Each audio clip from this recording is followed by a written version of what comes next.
ایک کتاب ہے النجم الثاقب، اردو ٹرانسلیشن بھی اس کا ہو چکا ہے، میں آپ سے ریکویسٹ کروں گا کہ اس کو ہو سکے تو پڑھیے گا۔ امام زمان علیہ السلام کے بارے میں، روشن دمکتا و ستارہ، مرحوم محدث نوری نے لکھی ہے۔ 1320 ہجری میں ان کی وفات ہوئی ہے، آج 1444 ہجری ہے، یعنی تقریباً 125 سال پہلے ان کی وفات ہوئی ہے۔ یہ ایک واقعہ لکھتے ہیں کہ میں نے سنا نجف کے دو بزرگ علماء سے، اس کا مطلب تقریباً یہ اندازہ ہے کہ یہ شاید 150 سال پہلے کا واقعہ ہے، بہت زیادہ پرانا نہیں ہے۔ یہ ایک شخص وہاں پر رہتا تھا شیخ حسین آغا رحیم کے نام سے، اور بڑا ہی علیل تھا، فقیر بھی، مریض بھی، کھانسی ہوتی تھی تو خون آتا تھا منہ سے۔ تو وہ خود یہ بیان کرتا ہے کہ میں نے 40 شب بدھ کا توسل کیا مسجد کوفہ میں، کہ میں جاؤں گا وہاں اعمال انجام دوں گا اور امام علیہ السلام سے شفا کی گزارش کروں گا۔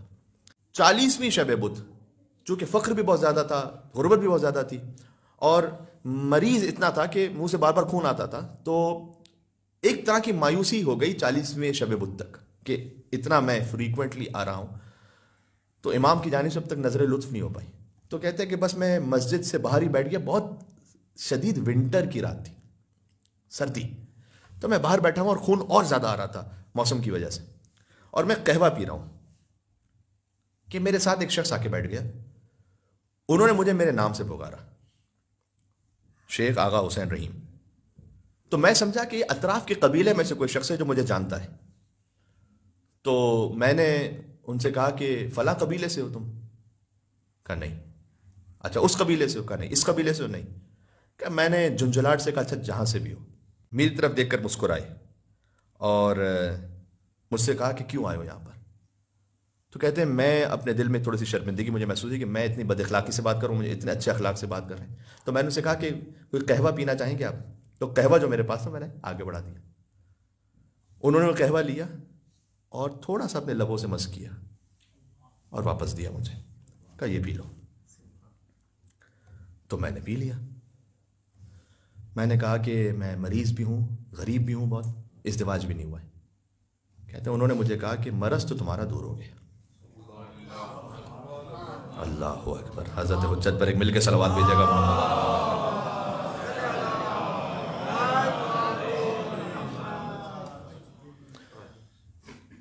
فرمایا لیکن کہ غربت وہ تمہاری مصلحت میں اس وقت، اگر زیادہ ثروت مند ہو جاؤ گے تو شاید ایمان چلا جائے گا، اس لیے غربت تمہاری مصلحت میں ہے۔ ہاں لیکن ہم یہ کہتے ہیں کہ ازدواج ہو جائے گا تمہارا۔ اس کے بعد کہا چلو حضرت مسلم ابن عقیل کی زیارت پر۔ ہائے ہائے، تو کہتے ہیں کہ میں ان کے ساتھ چل دیا، ابھی تک نہیں سمجھ میں آ رہا کہ کون ہے۔ تو میں پہنچا وہاں پر، اور ہم نے جب وہاں پہنچے تو نے کہا 2 رکعت نماز پڑھتے ہیں، تو وہ بھی نماز پڑھنے لگے، میں نماز پڑھنے لگا۔ کہ جیسی ان کی میں نے تلاوت سنی الحمد کی، تو ایسی فصیح و بلیغ تلاوت، یہ عرب کہہ رہا ہے جو خود بدو عرب ہے، کہ جو اپنی زبان کی فصاحت بلاغت کو جانتا ہے، کہتے ہیں ایسی تلاوت میں نے زندگی میں نہیں سنی تھی کسی سورہ الحمد کی۔ تو مجھے ایسا لگا کہ جیسے در و دیوار سورہ الحمد پڑھ رہے ہیں ساتھ میں، ایسی روحانیت تھی۔ تب مجھے نماز کے دوران خیال آیا، اب میں بھی نماز پڑھ رہا ہوں، تو نماز کے دوران خیال آیا کہ یہ امام زمانہ علیہ السلام ہی تو نہیں ہے، حضرت حجت یوسف زہرا، جنہوں نے مجھے قہوہ لبوں پہ لگا کے شفا عطا فرمائی ہے۔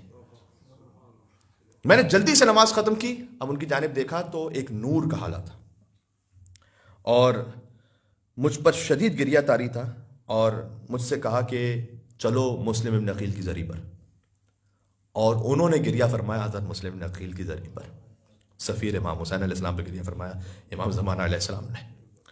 اور کہتے ہیں کہ اتنا شدت سے گریہ طاری تھا کہ میں صبح تک روتا رہا، وہ دفعتاً میری نگاہوں سے اوجھل ہو گئے، وہ نور ختم ہو گیا، اور میں نے اپنے دل میں سوچا کہ جس ولی نعمت سے ہمیں نعمتیں ملتی ہیں ہمیں احساس ہی نہیں ہو پاتا کہ اللہ سبحانہ و تعالیٰ نے کس وسیلے کے ذریعے سے ہمیں یہ نعمت مادی و معنوی عطا فرمائی ہوئی ہے۔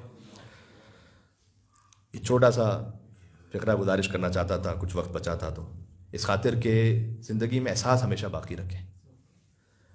دولتیں ہو سکتا ہے ہم سے بہت زیادہ دوسروں کے پاس ہوں، لیکن امام نے وہ عطا کیا ہے کہ جو ہماری دنیا کی زندگی کے لیے کافی ہے، اور اس دنیا کی زندگی سے ہماری آخرت کی زندگی بن جائے۔ وہ امام علیہ السلام نے ہمیں عطا کیا ہوا ہے۔ اہل بیت علیہ السلام کی جانب سے اس سے بڑی دولت ہو نہیں سکتی کہ وہ آپ کو وہ دے دیں کہ جس سے آپ کی آخرت بن جائے اور ہماری آخرت بن جائے، اس سے بڑا تحفہ نہیں ہو سکتا۔